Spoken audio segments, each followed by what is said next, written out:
की आर्थिक राजधानी मुंबई से शेयर बाजार की हर खबर लाइव CNBC आवाज न्यूज सेंटर से।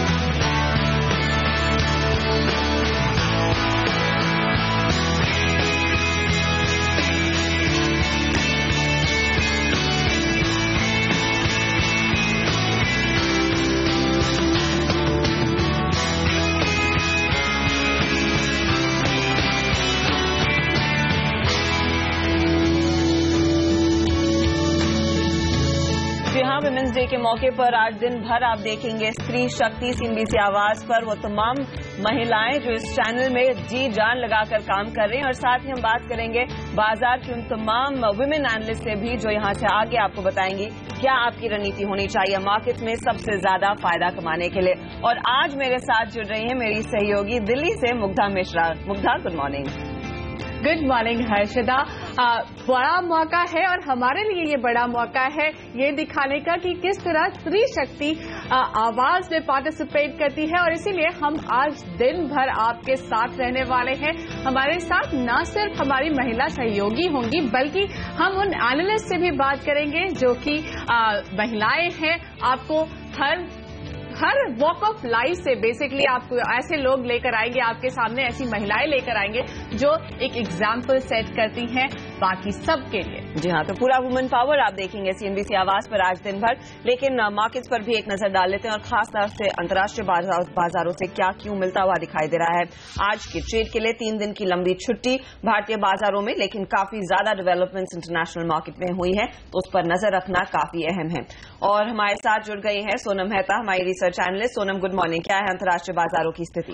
Good morning Harshada. 2 दिन के क्यूज पर अंतर्राष्ट्रीय बाजार रिएक्ट कर रहा है और उसी के डिपेंडेंस पे हमारे इंडियन मार्केट्स पर एक अच्छी खासी बिकवाली की यहाँ पे पोजीशन बनती हुई दिखाई दे रही है। पहले गुरुवार की पोजीशन एक बार देख लेते हैं। अमेरिकन बाजार गुरुवार को लगभग 0.25% तक चढ़कर बंद हुआ है। ECB की तरफ से QE प्रोग्राम को लेकर कुछ सफाई आती हुई दिखाई दी। 1.1 लाख करोड़ का ये पूरा ECB प्रोग्राम है। 9 मार्च से शुरू हो जाएगा। हर महीने 60 अरब यूरो की खरीदारी होगी। सितंबर 2016 तक जारी रहेगा। इसके साथ ही जो 2017 में महंगाई दर है 1.8% होने का अनुमान है, लेकिन 2015 में 0% रहने का एक डर बना हुआ है और इसी के वजह से ECB की सफाई बहुत ही अहम बनती है। गुरुवार के ट्रेडिंग सेशन में अमेरिकी बाजार शुक्रवार को करीब 1.25 से 1.5% तक गिरकर बंद होते हुए दिखाई दिए। डाउ करीब 280 अंक फिसला है। 19 फरवरी के बाद पहली बार 18,000 के स्तर के नीचे आ गया है अब अमेरिकी बाजार। रोजगार के मजबूत आंकड़ों के बाद अनुमान है कि पहले ब्याज दरें बढ़ने की मार्केट में आशंका बन रही है और इसी के डर की वजह से एक भारी गिरावट देखने को मिली है, जहां पे फरवरी में 2,40,000 के अनुमान के मुकाबले 2,90,000 नई नौकरियां जुड़ी है, जो बहुत ही स्ट्रांग रोजगार आंकड़े कही जा सकते हैं। बेरोजगारी दर भी महीने दर महीने घट गई है। 5.7% से घटकर अब 5.5% पर आ गई है। आली वेजेस में 0.1% की बढ़त हुई है। तो बेहद ही यहां पर रोजगार मजबूत होने के कारण जो ब्याज दरें बढ़ने की जो आशंका है उसके डर के कारण यूएस मार्केट्स में शुक्रवार के ट्रेडिंग सेशन में भारी गिरावट देखने को मिली। यूरोपीय में संकेत यहां पर यूरोपीय बाजार कुछ मिले जुले ही दिखाई दिए। जो यूएस में मजबूत नौकरियों के आंकड़े ऐसे यूरोपीय बाजार में भी ऊपरी स्तर से कुछ कमजोरी नीचे देखने को मिली। मेटल कीमतों में कमी से माइनिंग शेयरों पर सबसे ज्यादा दबाव देखने को मिला। अगर फिलहाल हम लोग इस मार्केट की बात करें तो कमजोरी ही देखने को मिल रही है हर एक फ्रंट पे। एक्सिस निफ्टी के काउंटर पे खास नजर रखेगा। 1% की अब गिरावट आ चुकी है। 90 पॉइंट्स फिसल गया है।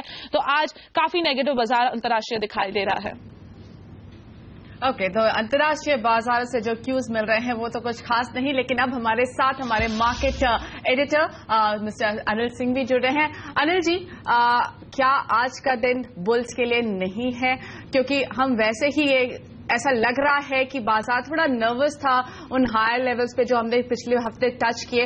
उसके बाद लगातार हमने मुनाफा वसूली देखी, लेकिन अब आज जिस तरह से ग्लोबल संकेत आए हैं, एक बड़ा कंटेंडर जो है अब पैसे का वो शायद अमेरिका बनता हुआ नजर आए, तो ऐसे में आज के बाजार में क्या बुल्स को दूर रहना चाहिए?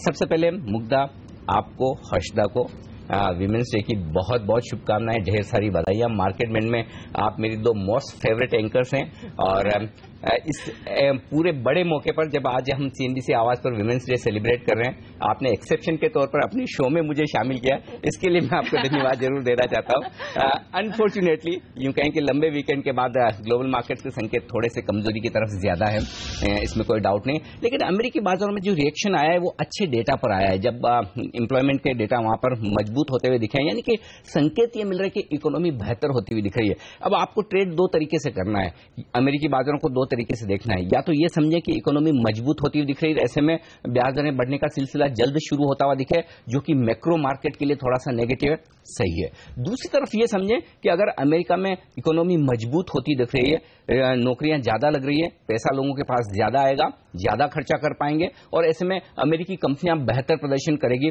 वो बात भी सही है। तो ऐसे में अमेरिकी बाजार एक न्यूज रिएक्शन पर यहां पर ट्रेड करते हुए दिखे शुक्रवार के सेशन में, लेकिन यह खबर पूरी तरह से नेगेटिव हो ऐसा नहीं है। दूसरी बात, ब्याज दरें बढ़नी है, अब वो जून जुलाई में बढ़े या अगस्त सितंबर तक, अल्टीमेटली बाजार इसे डाइजेस्ट कर चुका है। तो एक अच्छे रनअप के बाद अमेरिकी बाजारों में जो एक करेक्शन के लिए ट्रिगर की जरूरत थी, वो ट्रिगर वहां से आता हुआ दिखा है। जहां तक भारतीय बाजारों का सवाल है, यहां पर दो संकेत मिलते हैं। पहला तो ये कि अगर अमेरिका में इक्विटी जैसी रिस्की एसेट क्लास से थोड़ा पैसा डेट में शिफ्ट होता हुआ दिखेगा, तो ग्लोबली इक्विटी में एलोकेशन कम होगा, जिसकी दिक्कतें इक्विटी मार्केट्स को झेलनी होगी और शायद इसी वजह से अमेरिका के इक्विटी मार्केट्स ने नेगेटिव रिएक्शन दिया और दूसरे बाजार भी उसी तरह से ट्रेड करते हुए दिख रहे हैं। लेकिन ऐसी सिचुएशन में भारतीय बाजार जो ज्यादा बेहतर स्वीट स्पॉट में, तो ये आप मानकर चल सकते हैं कि इमर्जिंग मार्केट और भारतीय बाजारों के लिए आने वाले समय में लॉन्गर टर्म में पैसा अट्रैक्ट करने के ज्यादा मौके बन सकते हैं। तो डे टू डे बेसिस पर हमें अमेरिकी बाजारों की कमजोरी पर आज रिएक्शन जरूर देना है, लेकिन अगर आप मीडियम टर्म का आउटलुक लेकर चलें तो अमेरिका में जो डेवलपमेंट हुए वो डेफिनेटली भारतीय बाजारों के लिए बेहतर है। काफी कंपनियां हमारी जो अमेरिका में एक्सपोर्ट करती, चाहे वो ITO हो या दूसरी सर्विसेज, उनके लिए बेहतर मौके अगर अमेरिकी कंपनी इकोनॉमी बेहतर होती हुई दिख रही है, तो मुझे नहीं लगता कि बहुत ज्यादा नेगेटिव पड़ना चाहिए। हाँ, क्योंकि 2 दिनों की कमजोरी अमेरिकी बाजारों की जो दिखा रही है, उसके दम पर आज हम कमजोर शुरुआत तो जरूर करेंगे, इसमें कोई डाउट नहीं, क्योंकि हमारे पास अपने लोकल ट्रिगर्स कम है, नहीं के बराबर है, लेकिन ओवरऑल मुझे नहीं लगता कि भारतीय बाजारों के लिए इससे कोई तस्वीर नेगेटिव साइड पर बदलने वाली है। जी हाँ, थैंकफुली यहाँ पर ज्यादा तस्वीर नेगेटिव नहीं होगी, लेकिन एक नी जर्क रिएक्शन जरूर देखने को मिल सकता है। 8900 के नीचे इस समय SGX निफ्टी कारोबार करता हुआ, लेकिन FII डेटा पर गौर करें अनिल, जहां पर हमने देखा है कि FIIs काफी ज्यादा बुलिश हैं। थर्सडे का जो नंबर है वो बहुत ही नरमी वाला है, in fact as good is nothing. सिर्फ 80 करोड़ की खरीदारी हुई है, डोमेस्टिक इंस्टीट्यूशंस ने 100 करोड़ के आसपास की बिकवाली की है। थोड़ा सा डायरेक्शन की तलाश में FIIs भी, क्योंकि बजट के पहले से जो तेजी शुरू हुई थी वो कहीं न कहीं ऐसा लग रहा है कि 9000 के आसपास रुकती भी नजर आ रही है, तो 9000 के पार जाकर बाजार एकदम तेजी से बढ़े उसकी संभावना कम है। और जो पिछले हफ्ते हर्षदा हम बात कर रहे थे कि लिक्विडिटी को लेकर थोड़ी सी समस्याएं हो सकती है, मार्च के महीने में वैसे भी आप लिक्विडिटी में थोड़ी सी तंगी देखते हैं और दूसरा कुछ बड़े इश्यूज आने की जो तैयारी में है, उसको देखते हुए डोमेस्टिक फंड्स सेलेक्टिवली पैसा लगा रहे हैं और जो FIs हैं वो भी बहुत ज्यादा बुलिश नहीं, इंतजार कर रहे हैं अपने लेवल्स का। तो आंकड़े अगर आप देखें गुरुवार के सेशन के, कैश मार्केट में छोटी खरीदारी है, स्टॉक फ्यूचर्स में थोड़ी बहुत खरीदारी है और थोड़ी बहुत बिकवाली आप यहां पर देख सकते हैं कैश मार्केट में FIs की तरफ से, डोमेस्टिक फंड्स की तरफ से। तो इन आंकड़ों से बहुत ज्यादा डायरेक्शन के तौर पर पढ़ना गलत होगा। मेरे ख्याल से मार्च का महीना ऐसा है जो लिक्विडिटी के लिहाज से सेकेंडरी मार्केट के लिए थोड़ा मुश्किल भरा रहेगा और शायद हमें इसी तरह के जो हम 4-4 डिजिट के आंकड़े देखने के आदी हो चुके थे पिछले महीने में, अब शायद हमें 2 या 3 डिजिट के आंकड़ों से संतोष करना पड़े। ऑब्वियसली ये अब ईयर एंड है तो यहाँ पर काफी सारे एडजस्टमेंट चल रहे होंगे, लेकिन अनिल जी अगर हम FNO मार्केट पर नजर डालें तो जहां एक तरफ से ये संकेत डेफिनेटली आ रहा है कि बैंक निफ्टी फ्यूचर्स में अच्छी खासी रेजिस्टेंस हुए हैं, लेकिन PCR 0.98% पे पहुंचा है, 98 पे पहुंचा है, जबकि जब शुरुआत की थी तो वो काफी नीचे था 0.85। तो क्या रीड करें FNO मार्केट से, क्या क्यूज मिल रहे हैं, क्या लगता है लोग अभी भी बुलिश हैं बाजार में, आगे की तरफ ज्यादा एक्सपेक्ट करेंगे कि शायद March series by the end of it अच्छी लेवल्स पे क्लोज होगी?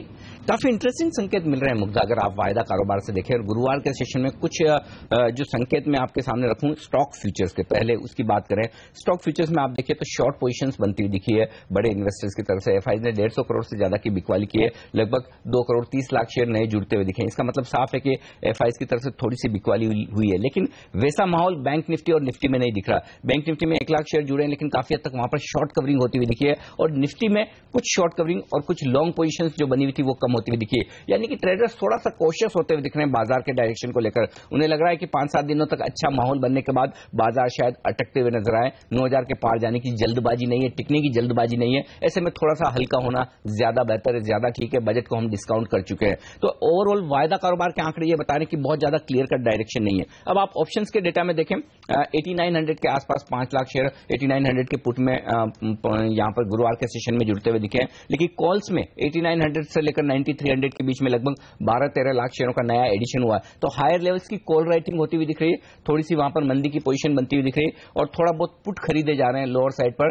ताकि आप अपने पोर्टफोलियो को हेज कर सकें। तो वायदा कारोबार के आंकड़े साफ तौर पर ये बताने कि बाजार रेंज बाउंड रहना है। और एक और इंटरेस्टिंग बात है कि 9200 से हाईएस्ट ओपन इंटरेस्ट जो कॉल्स में बना हुआ था वो घटकर 9000 के आसपास 9000 पे आ गया। इसका मतलब ये है कि अब भी 9000 को पार करके टिक पाना, उसके पार जाना, क्लोज देना बाजार के लिए बड़ा चैलेंज है। तो अपसाइड लिमिटेड नजर आ रही है, लेकिन कोई डाउनसाइड रिस्क बड़ी खुलती हुई दिखे वैसा भी नहीं। तो वायदा कारोबार के संकेत साफ तौर पर यही कह रहे हैं कि बाजार में थोड़ा और करेक्शन का, कंसोलिडेशन का, सुस्ती का माहौल एक ट्रेडिंग रेंज में रह सकता है। और उस लिहाज से ट्रेडर्स के लिए, खासतौर से निफ्टी ट्रेडर्स के लिए बाजार में पैसा बनाना थोड़ा मुश्किल होगा। चलिए, निफ्टी ट्रेडर्स के लिए कुछ यहाँ पर अलर्ट रहना पड़ेगा, उनके लिए पैसा बनाना इतना आसान नहीं होगा।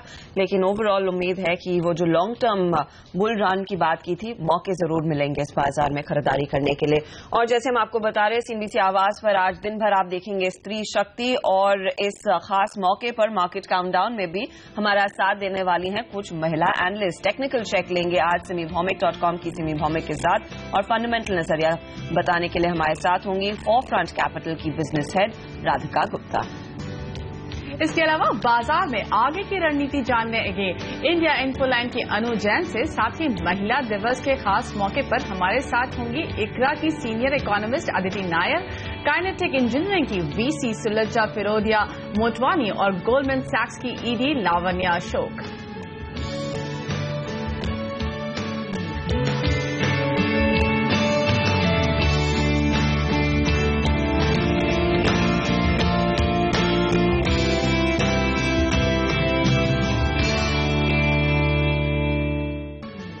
अंतर्राष्ट्रीय बाजारों में काफी बिकवाली का दबाव हावी है। एशियन मार्केट्स जहां पर निक्केई खास तौर से 1.5% कमजोर है, और चिगा आया है सीधे यूएस की ओर से, जहां पर ब्याज दरें वक्त से पहले बढ़ने के पूरे संकेत मिलते हुए दिखाई दे रहे हैं।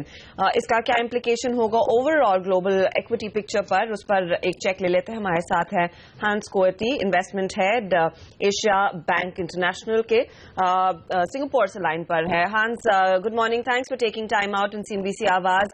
The way things have developed over the weekend, especially the quantitative easing package from the ECB, and on the other hand, the big cue from US that interest rates are likely to go up earlier than we thought.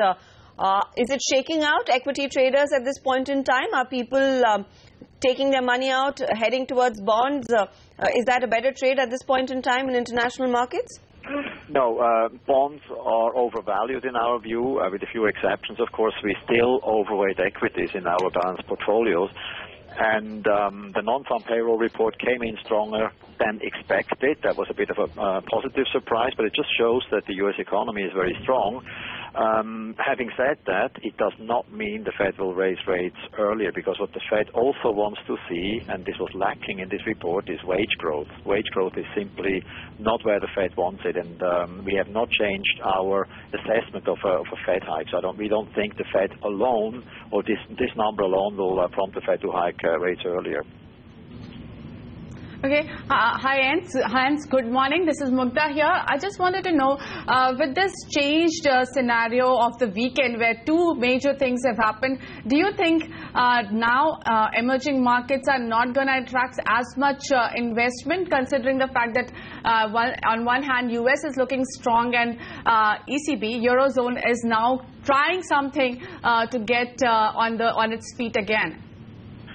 The impact on emerging markets will be mixed, obviously. I mean, emerging markets and emerging markets are kind of put everything in one basket. I think as far as India is concerned, we think that foreigners will still want to invest there because India is a growth story, a standalone growth story, a re-rating story, so we remain bullish. Other emerging markets may suffer more from an increase in the dollar, which has usually hurt emerging markets and led to capital outflows. So it's a bit of a cross current, but emerging markets we are neutral on right now.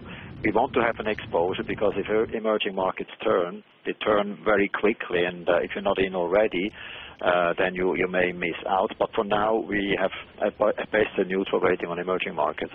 Hans, you said you're keen on India. Have you been buying India off late, or would you be willing to stick your neck out and buy at every dip that the market is presenting? I think so. You know, I think we're still in a buy the dip mentality, that position. I mean, of course, you will have corrections along the way, but the growth story is there. The earnings growth is there. Valuations don't seem to be excessive. And generally speaking, India is one of the few economies which seem to be on the right track in the sense that, you have a government which is moving away from socialism, where everybody else is moving towards socialism and then more central planning. I think India is a breeze of fresh air in that respect.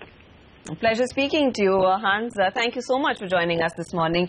Hans Qureshi कहते हुए कि भारतीय बाजार ज्यादा attractive है emerging markets की तुलना में, और जो अंतर्राष्ट्रीय बाजारों में इस समय एक थोड़ा सा डर बैठ रहा है कि शायद अमेरिका जल्द ही ब्याज दरें बढ़ाता हुआ दिखाई देगा। उनके लिहाज से ऐसा नहीं होगा, वो कुछ और डेटा एनालाइज करेंगे और टाइम के अकॉर्डिंग ही वो ब्याज दरों में बढ़त आएगी और तुरंत प्रभाव से नहीं। एचएक्स निफ्टी 8900 के आसपास ट्रेड करता हुआ। इनफैक्ट जैसे हांस ने कहा अनिल कि India is a pleasant surprise, और एक बहुत ही प्लेजेंट चीज थी उनके लिहाज से भी कि हर डिप पर वो खरीदारी का ही मौका देख रहे हैं, और ये लॉन्गर टर्म पर्सपेक्टिव से एक बहुत अट्रैक्टिव मार्केट है। सबसे बड़ी बात तो ये कि आज के सेशन के लिए सबसे बड़ा पॉजिटिव जो मुझे बाजार में दिख रहा है वो ये कि चूंकि गैप डाउन ओपनिंग तो होनी है, 100 पॉइंट्स एसजेक्स निफ्टी नीचे दिख रहा है, लेकिन सीएनबीसी आवाज पर जो हम विमेंस डे मना रहे हैं, कम से कम आपका थोड़ा सा दुख दर्द कम होगा बाजार की कमजोरी में इन सारे बेहतरीन एंकर्स को देखकर और बेहतरीन एक्सपर्ट्स को देखकर। लेकिन इस बीच ग्लोबल मार्केट जाहिर सी बातें कमजोर हैं। टीसीएस ने कल वीकेंड पर गुरुवार देर शाम जो गाइडेंस दिया है वो थोड़ा सा नेगेटिव है, तो आईटी शेयरों पर टीसीएस पर दबाव पड़ना है, मेटल्स कमजोर हो सकते हैं, फ्लोस थोड़े से सबड्यूड होते हुए दिख रहे हैं और मार्च में लिक्विडिटी की समस्याएं जो दिख रही है, ये सारे फैक्टर्स हैं जो बाजार को आज थोड़ा कमजोरी की तरफ धकेल रहे हैं। लेकिन लेवल्स जो अहम है, सबसे पहले 8850 शायद उसके आसपास आप शुरुआत होते हुए देखें बाजार की, जो कि गुरुवार के सेशन के लो लेवल्स हैं। तो पहला सपोर्ट वहां बनता है, अगर 100 पॉइंट गैप डाउन ओपनिंग करें और आप वहीं पर सपोर्ट लेने की कोशिश करें तो बेहतर है।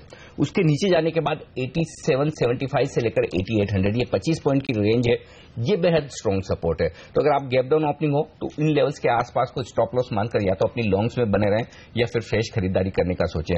ऊपर की तरफ फिर बाद में आपको आज या 1-2 सेशन में फिर से बाउंस बैक आता हुआ दिख सकता है। ऐसा नहीं कि बाजार बहुत कमजोर हो जाएंगे और ऐसा भी नहीं कि बहुत तेजी दिखाएंगे। रेंज बाउंड ट्रेड है, ब्रॉडली 8800 से 9000 की जो रेंज है बाजार उसी में कुछ और वक्त बिताएंगे और उसके बाद शायद डायरेक्शन की तलाश लेते हुए दिखे। लेकिन एक बात साफ दिख रही है वो ये कि हायर लेवल्स पर आप जैसे जैसे 8950 9000 की रेंज में जाएंगे आपको प्रेशर बाजार में बढ़ता हुआ दिखेगा। तो ऊपर के लेवल पर हल्का रहना ठीक है, स्टॉक स्पेसिफिक कैश मार्केट के स्टॉक्स में ज्यादा ध्यान रखना ठीक है, लेकिन वहां पर भी और एक्सपोजर न रखें क्योंकि एक तरफ ग्लोबल मार्केट्स वोलेटाइल होते हुए दिख रहे हैं, दूसरी तरफ भारतीय बाजारों के अपने ट्रिगर्स कम होते हुए दिख रहे हैं और जो ट्रिगर्स हैं बड़े लिक्विडिटी के वो थोड़े से ड्राई होने के संकेत दे रहे हैं। तो उस लिहाज से गैप डाउन ओपनिंग के बाद 8800 8775 की लेवल को स्टॉप लॉस मानकर लॉन्ग पोजीशन बनाने का मौका एक बन सकता है, फिर आप इंट्राडे में एक बाउंस के लिए ट्रेड करते हुए दिख सकते हैं। लेकिन ओवरऑल कहीं न कहीं बाजार में थोड़े से थकावट के डिस्ट्रीब्यूशन के संकेत ऊपर के लेवल पर आते हुए दिख रहे हैं। तो मार्च का महीना पैसा बनाने के लिए उतना आसान उतना इजी नहीं होगा,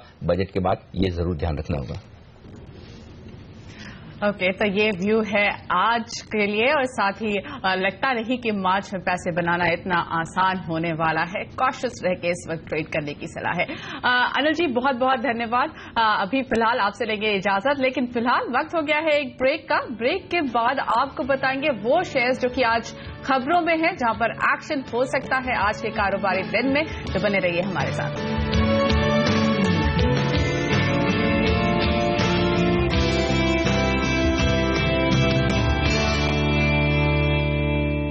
ब्याज दर घटाने के बाद अब रिजर्व बैंक ने अफोर्डेबल हाउसिंग को बड़ा बूस्ट दिया है। आरबीआई ने 10 लाख रुपए से कम के होम लोन के नियमों में रियायत दी है। रिजर्व बैंक ने 10 लाख रुपए से कम के लोन में घरों के रजिस्ट्रेशन और स्टैंप ड्यूटी की रकम को भी शामिल कर दिया है। इसके अलावा बैंकों पर कंस्ट्रक्शन से जोड़कर लोन की किश्तों के पेमेंट की पाबंदियों पर छूट दे दी गई है। सरकारी एजेंसियों के मामले में बैंक लोन का एक मुश्त पेमेंट भी कर सकते हैं। इसी पर बात करने के लिए हमारे साथ जुड़ रही हैं दिल्ली से एचडीएफसी की डायरेक्टर रेणु सूद करनाल। मिस करनाल, बहुत बहुत स्वागत है आपका। सबसे पहले हैप्पी वुमेन्स डे, लेकिन इसके साथ साथ ये भी समझना चाहेंगे आपसे कि कितना बड़ा बूस्ट है ये अफोर्डेबल हाउसिंग के लिए। 10 लाख, क्या लगता है आपको ये एक जो लिमिट है वो कुछ ज्यादा ही रिस्ट्रिक्टिव है?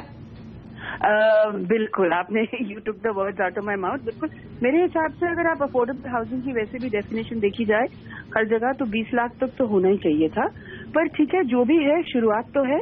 और जहां तक ये स्टैंप ड्यूटी की इश्यू है, 4% से लेके 9-10% तक स्टैंप ड्यूटी की लेवी हो जाती है हाउसिंग ट्रांजैक्शन पे, और उसको ना फंड करना का मतलब कैटेगरी के लोगों के लिए, मेरे हिसाब से सारे कैटेगरी के लोगों के लिए, पर उनके लिए और भी दिक्कत पड़ती है।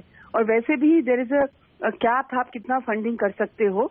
तो इफेक्टिवली जो बोरोअर होता है उसको 70-75% से ज्यादा फंडिंग मिलती नहीं है। तो आई थिंक ये बहुत वेलकम है जो उन्होंने किया। हाँ, ये जरूर है कि थोड़ी सी अगर बढ़ा देते सीलिंग तो ज्यादा अच्छा रहता। और कंस्ट्रक्शन लिंक की जो आपने बात की, ये तो वैसे भी अगर देखा जाए जो अथॉरिटीज होती हैं, जब आप अथॉरिटीज या डेवलपमेंट बोर्ड से आप अगर मकान खरीदें तो आपको मालूम भी नहीं होता लास्ट मिनट तक आपको कौन सा मकान मिल रहा है।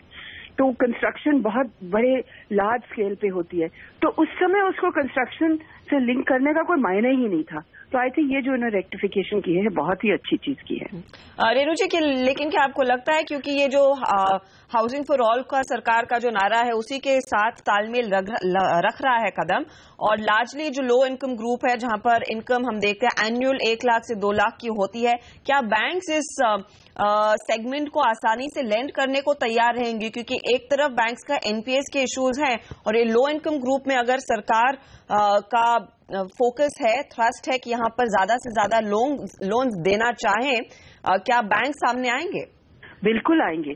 मेरा तो ये कहना है कि अगर जो इंडिविजुअल है अपने रहने के लिए मकान खरीद रहा हो, वो बेशक छोटा इनकम वाला हो या हाई इनकम वाला हो, जो एनपीए की प्रॉब्लम होती है वो बहुत कम होती है। वो तभी होती है जब उनकी बहुत ही मतलब ऐसी हालत हो जाए कि खाने पीने को ना हो, तब जाके हाउसिंग लोन पे डिफॉल्ट हुआ जाता है।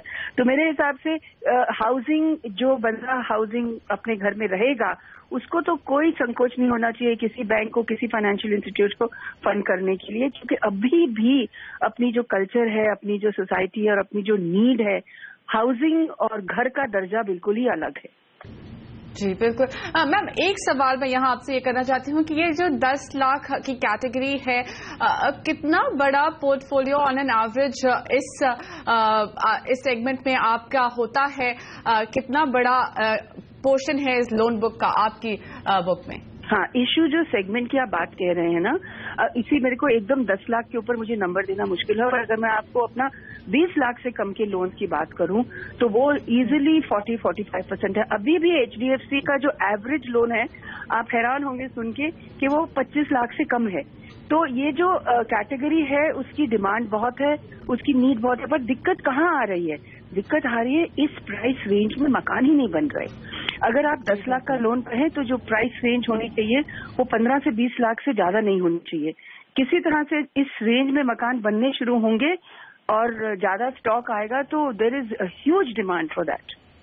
लास्ट सवाल रेणु जी आपसे यही है, उस लिहाज से क्या हम देखेंगे इस लो इनकम ग्रुप के लिए स्पेसिफिकली किसी तरह के इंटरेस्ट रेट्स आप लेकर आएंगे, या फिर ओवरऑल रेट कट जो आरबीआई ने अनाउंस किया है उसको कब, कितनी जल्दी हम देखेंगे, एचडीएफसी पास ऑन करेगा? देखिए, वो तो जैसे मार्केट की रेट सेटल होती है और कॉस्ट ऑफ फंड्स कम होती है, जैसे कॉस्ट, हम हमेशा पास ऑन करते हैं, we are the first ones to pass on.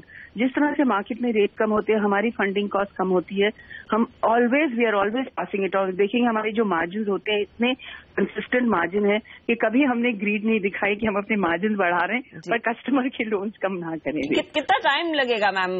Normally इस चीज में नॉर्मली 15-20 दिन लग जाते हैं क्योंकि कॉस्ट ऑफ फंड्स कम होनी होती है, एकदम तो मार्केट कम रेट्स कम नहीं होते। मेरे हिसाब से 1 महीने तक लग जाता है ज्यादातर। शुक्रिया रेणु सूद करनाल हमारे लिए समय निकालने के लिए और अपनी राय देने के लिए। तो उस लिहाज से अगर मुग्धा थोड़ा बहुत आप back of the hand calculation करें तो इस हफ्ते के अंत तक या फिर अगले हफ्ते की शुरुआत में हमें उम्मीद करनी चाहिए कि HDFC जैसे बड़े प्लेयर्स जल्द ही वो रेट्स में कटौती आना शुरू करें। ऑफ कोर्स एक बहुत बड़ा ट्रिगर रहेगा लो इनकम हाउसिंग के लिए भी। जी बिल्कुल, लेकिन यहाँ पर हम लेंगे एक छोटा सा ब्रेक। ब्रेक के बाद वो शेयर जिन पर आज आपकी नजर जरूर होनी चाहिए, स्टॉक्स एंड न्यूज, इस छोटे से ब्रेक के बाद।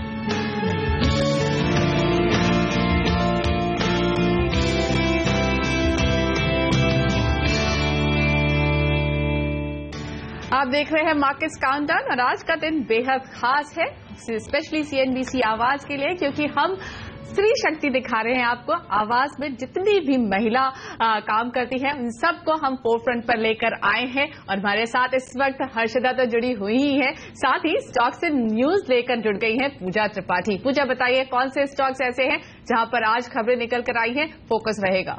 जी, खबरों की बात करें तो सबसे पहले DLF का काउंटर आज आपके रडार पर होना चाहिए। यहाँ पर अपने कैश फ्लो में सुधार के लिए और अपने कर्ज को कम करने के लिए DLF करीब अपनी 15,000 करोड़ की प्रॉपर्टीज बेचने का निर्णय ले सकती है। इसके अलावा L&T और पीपावाव और डिफेंस जैसे काउंटर भी आज आपके रडार पर होने चाहिए। यहाँ 6 कन्वेंशनल सबमरीन्स बनाने के लिए सरकार ने L&T और पीपावाव और डिफेंस के नाम शॉर्टलिस्ट किए हैं। TCS यहाँ पर अपने कॉन्फ्रेंस कॉल्स में कुछ डिटेल्स निकल कर आई है। Q4 में के जो रेवेन्यू था वो भी उसमें कंपनी का कहना है कि वो पिछले साल की तरह देखने को मिलेंगे, यानी कि म्यूटेड क्वार्टर होने वाला है कंपनी के लिए। एबिट मार्जिन के बैंड में भी कुछ बदलाव नहीं किया है और कंपनी का कहना है कि यहाँ पर 150 से 200 करोड़ का हेजिंग इम्पैक्ट कंपनी पर देखने को मिल सकता है। मारुति सुजुकी, यहाँ गुड़गांव के लेबर कोर्ट ने कंपनी को जो 425 लेबर जो उन्होंने बर्खास्त कर दिए थे उनको 1 लाख रुपए देने का निर्देश दिए हैं। सन फार्मा, यहाँ कंपनी ने करीब 5300 आई ड्रॉप्स की बोतल जिसका कि केटोरोलिक नाम की आई ड्रॉप्स की बोतल US से रिकॉल कर दी है। थॉमस कुक, इस UK टूर कंपनी में चाइनीज कंपनी फोसन इंटरनेशनल ने 5% हिस्सेदारी खरीदी। कोल ब्लॉक ऑक्शन की अपडेट ले लेते हैं। इसमें JP सीमेंट्स ने Mandla south coal block, GMR Chhattisgarh energy ने गणेशपुर ब्लॉक, अंबुजा सीमेंट ने गरे फार्मा, JSPL ने तारा कोल ब्लॉक और हिंडाल्को ने डुमरी कोल ब्लॉक जीत लिया है। इसके अलावा कंटेनर कॉर्प जैसा काउंटर भी आज आपके रडार पर होना चाहिए। यहाँ पर RBI ने कंपनी की विदेशी निवेश सीमा 30% से बढ़ाकर 34% कर दी है, तो ये काउंटर भी आज आपके रडार पर होना चाहिए। सूजर एनर्जी, यहाँ पर कंपनी अपने फोर्जिंग और फाउंड्री कारोबार को बेचने का निर्णय ले सकती है, जिसमें कि कंपनी ने करीब 1000 करोड़ का निवेश किया था। इसके जरिए कंपनी अपने कुछ नॉन कोर एसेट बेचकर फंड रेज करने का निर्णय ले सकती है। स्टर्लिंग हॉलीडे, यहाँ पर कुछ फंड एक्शन देखने को मिला है। नॉर्जेस बैंक ने कंपनी के करीब 1.5 लाख शेयर्स 235 रुपए प्रति शेयर पर खरीदे। वही इंडिया हॉरिजॉन ने भी कंपनी के 15 लाख शेयर्स बेच दिए हैं। जयकुमार इंफ्रा प्रोजेक्ट्स, यहाँ GMO इमर्जिंग डोमेस्टिक अपॉर्चुनिटीज ने कंपनी के करीब 4 लाख शेयर्स 670 रुपए प्रति शेयर पर बेच दिए हैं। इस वक्त कंपनी का जो करंट मार्केट प्राइस है वो 670 रुपए प्रति शेयर है।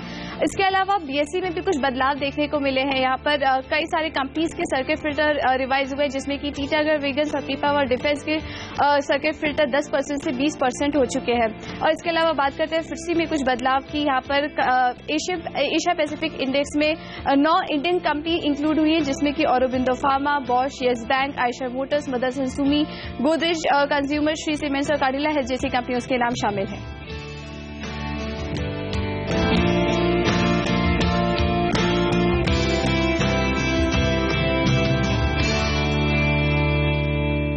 आप देख रहे हैं मार्केट काउंटडाउन CNBC आवाज पर और तकनीकी नजरिया क्या बन रहा है इस मार्केट पर और फंडामेंटल्स क्या कह रहे हैं उस पर हमारे साथ जुड़ रही हमारी 2 खास मेहमान, simibhomik.com की सिमी भौमिक और साथ ही फंडामेंटल एनालिसिस के लिए आज हमारे साथ हैं फोरफ्रंट कैपिटल की business head Radhika Gupta. Good morning ladies. And एक दिन लेट ही सही, बट आई एम श्योर आपका वुमेन्स डे काफी इंटरेस्टिंग रहा हो और आज हम यही मना रहे हैं CNBC आवाज पर, इसीलिए आपका स्वागत करते हैं इस कार्यक्रम में।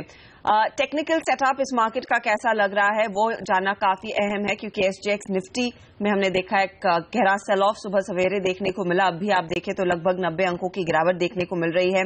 ऐसी स्थिति में सिमी स्थिति क्या दिख रही है चार्ट्स पर? क्या दबाव के घेरे में रहेगा ओपनिंग ट्रेड? अगर बिकवाली करनी है किन लेवल्स का ख्याल रखें? Good morning Harshida. सबसे पहले मैं विश करना चाहूंगी belated happy women's day. Nifty एक बहुत ही वीकनेस के साथ खुलना चाहिए, क्योंकि ग्लोबल क्यूज बहुत ही खराब था और मुझे लगता है कि जो लो से हम लोग थर्सडे को रिकवर किए थे वो लो शायद वापस टेस्ट होगा, रिटेस्टेड हो सकता है नीचे। 8849 का जो लो था वो काफी क्रूशियल था, उसमें मैं फोकस करना चाहूंगी क्योंकि वो निफ्टी का 13 डेमा था और किसी भी हाल से हर्षदा अगर वो 8849 का लो टूट गया तो नेक्स्ट मेजर सपोर्ट लेने के लिए निफ्टी काफी नीचे जा सकता है। 21 डेमा भी रिटेस्ट हो सकता है जो कि नियर 8814 है और 8814 से 8786 एक मेजर सपोर्ट एरिया हो सकता है।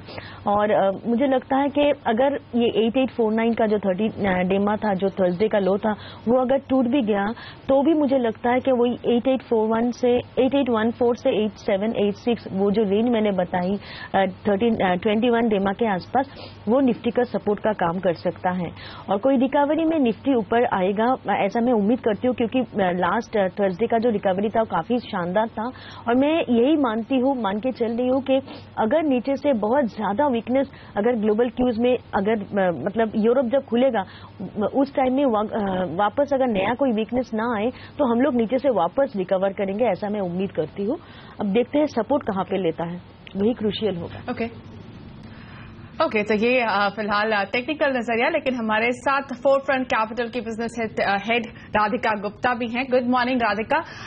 आपसे ये समझना चाहेंगे कि जिस तरह से डेवलपमेंट हुए हैं ओवर द वीकेंड, दोनों ही बड़े बाजार अमेरिका और यूरोप से खबरें निकल कर आई हैं, इस वक्त अगर किसी को लॉन्ग टर्म नजरिया बनाना है तो क्या इस डिप में आप बाइंग करने का मूड लेकर आएंगी बाजार में?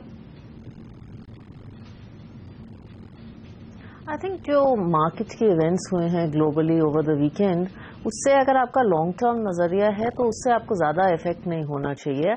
अगर आप लॉन्ग टर्म अच्छे स्टॉक्स पे बुलिश हैं और आज गिरावट भी होती है तो वो हमेशा अपॉर्चुनिटी होनी चाहिए अच्छे नेम्स में पार्टिसिपेट करने की, अच्छे नेम्स को बाय करने की। मेरा ये बहुत मानना है।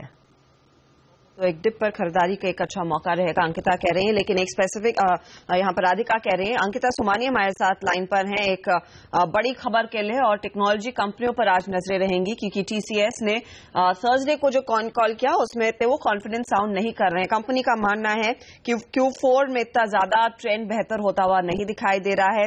इंश्योरेंस जैसे एरियाज में अब भी दबाव देखने को मिल रहा है। अंकिता सुमानी हमारे साथ है। Ankita, good morning. आप इस कॉन्फ्रेंस कॉल के सुनकर क्या टेकअवेज हैं और कितनी गहरी मार पड़ सकती है Q4 में टीसीएस के ओवरऑल कारोबार पर?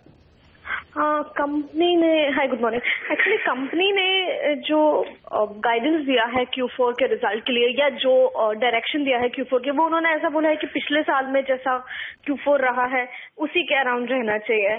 तो अराउंड 2% के आसपास का हम कांस्टेंट करेंसी ग्रोथ एक्सपेक्ट कर रहे हैं। बट एक जो हमको नेगेटिव चीज उसमें दिखा वो ये था कि कंपनी के हिसाब से 200 बेसिस पॉइंट्स का क्रॉस करेंसी नेगेटिव इम्पैक्ट आएगा। वो हमारे कैलकुलेशन से कहीं ज्यादा है। हम लोग एक्सपेक्ट कर रहे थे around 80-90 basis points. 200 basis points is much higher than what we were estimating it to be. तो वो एक नेगेटिव चीज है ग्रोथ को लेके। इससे आई थिंक ये थोड़ा इंडिकेशन है कि हो सकता है जो भी इंक्रीमेंटल ग्रोथ अभी टीसीएस का आ रहा है उसका मेजर पोर्शन यूरोप से आ रहा है, इसकी वजह से इतना ज्यादा क्रॉस करेंसी का इम्पैक्ट देखने को मिल रहा है। उसके अलावा मैनेजमेंट ने अप्रैल जो नेक्स्ट ईयर है हमारा जो FY16 है उसके लिए कोई भी qualitative commentary on the demand बिल्कुल देने से रिफ्रेन किया। उनका जो एनालिस्ट मीट था उसमें वो एक थोड़ा कॉशियस सेंटिमेंट है। रीजन बीइंग नॉर्मली कंपनी दे देता है उनका वो जिस हिसाब से डिमांड इन्वायरमेंट देख रहे हैं, ये सब का हमको थोड़ा क्वालिटेटिव कमेंट्री मैनेजमेंट से मिलता है। पर अभी कंपनी बोल रहे हैं कि हम जब अप्रैल में रिजल्ट लेकर आएंगे तभी ही ये कमेंट्री देंगे। तो वो एक थोड़ा कॉशियसनेस है टीसीएस के अराउंड। तो उसको देखते हमको ऐसा लग रहा है कि आज थोड़ा टीसीएस में नेगेटिव रिएक्शन हमको देखने को मिलेगा।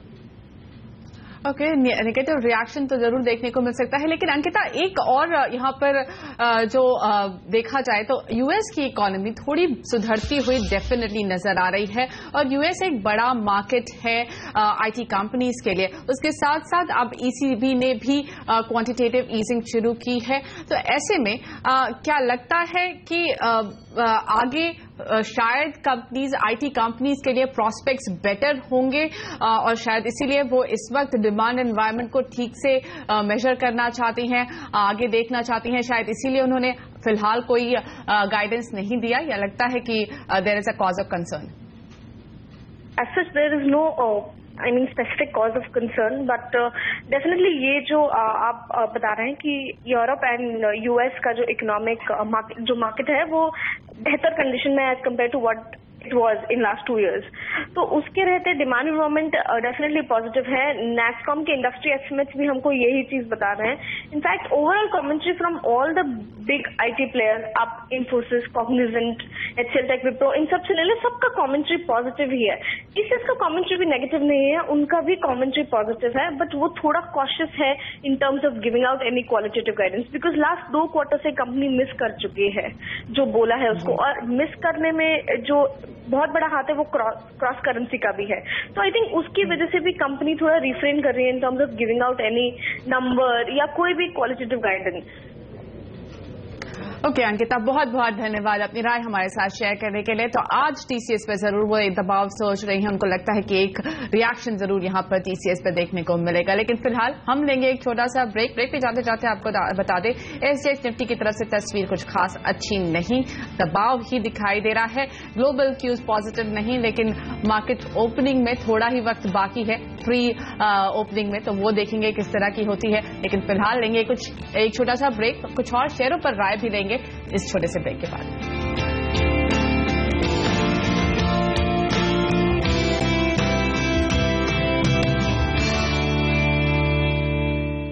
अंतर्राष्ट्रीय बाजारों से आज के लिए क्यूज तो थोड़ी बहुत मिकवाली के ही हैं, और खासतौर से जब टीसीएस जैसी कंपनियां कह रही हैं कि Q4 में कुछ खास अलग और बेहतर नहीं होने वाला है, वो एक प्रेशर जरूर डालेगा। सिमी भौमिक, राधिका गुप्ता हमारे साथ मौजूद है। राधिका, क्या आप भी टेक्नोलॉजी काउंटर्स में फिर थोड़ी बहुत मुनाफा वसूली की सलाह देंगी, या फिर आपको लग रहा है जैसे अंकिता भी कह रही थी लॉन्ग टर्म में एक अपॉर्चुनिटी रहेगी जो यूएस मार्केट्स में रिकवरी आ रही है उस लिहाज से?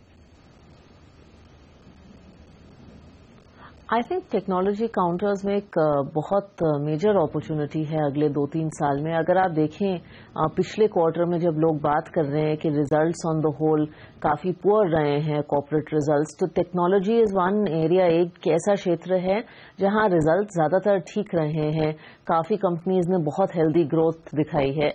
और जैसे अंकिता कह रही थी, इन कंपनीज में क्या वो रहता है कि गाइडेंस थोड़ी सी हमेशा कंजर्वेटिव रहती है, क्योंकि मार्केट इन्हें बहुत हेविली जज करता है इनकी गाइडेंस से। तो मैं थोड़ी बहुत ही गाइडेंस चेंजेस से ज्यादा वरी या कंसर्न नहीं होंगी। इनफैक्ट टेक्नोलॉजी एक बहुत अच्छी अपॉर्चुनिटी जैसे यूएस और यूरोप में रिकवरी होगी, एक अच्छा प्ले है। ओके, तो एक अच्छी अपॉर्चुनिटी दिखाई दे सकती है, शायद शॉर्ट टर्म में थोड़ा बहुत इम्पैक्ट पड़े उस कमेंट्री का। और याद रखिए इन्फोसिस जो नॉर्मली रिजल्ट सीजन को किक ऑफ करता था वो मिड अप्रैल में नतीजे पेश करने वाला है, शायद दूसरी बड़ी कंपनियों के बाद। हम लेंगे एक छोटा सा ब्रेक, देखेंगे टेक्नोलॉजी काउंटर्स में किस तरह की शुरुआत होती है, ओवरऑल मार्केट में क्या ओपनिंग रहेगी, प्री ओपन सेशन लेकर आएंगे, और साथ ही नजरें रहेंगी करेंसी मार्केट की चाल पर भी, कंसिडरिंग डॉलर ग्लोबल करेंसीज के मुकाबले काफी मजबूत हो रहा है। लेंगे एक ब्रेक, लेकर आएंगे पहला सौदा। आप बने रहिए CNBC आवाज के साथ।